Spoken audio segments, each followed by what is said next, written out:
Isa sa mga hindi malilimutang karanasan ni Ann Curtis sa mundo ng showbiz ay ang aksidenteng kinasangkutan niya sa isla ng Boracay.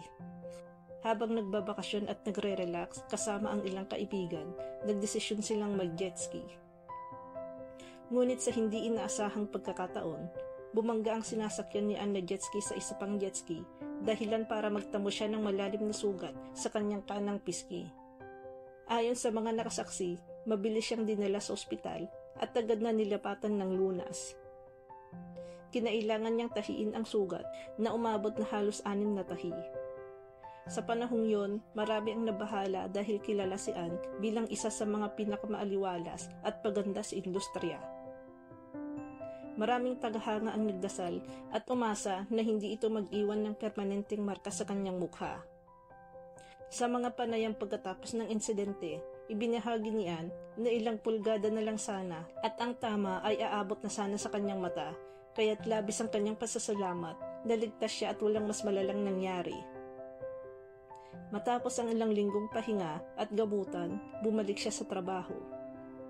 Bagamat halatang may takot pa noong una, pinakita ni Ann ang kanyang tapang at determinasyon bilang artista.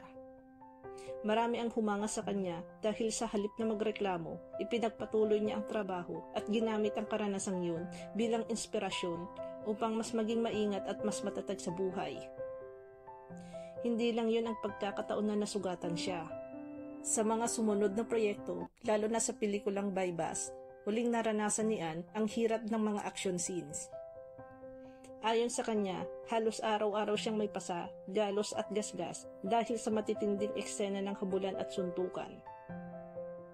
Gayunpaman, ipinagmalaki ni Ann na parte ito ng kanyang dedikasyon bilang isang aktres at hindi niya ito itunuring na sakripisyo kundi isang patunay ng kanyang profesionalismo.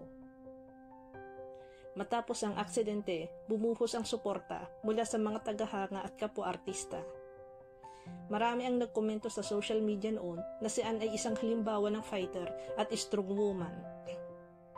Mailan pang nagsabing mas lalo nilang hinangaan ang kanyang katatagan at pagiging positibo sa kabila ng nangyari.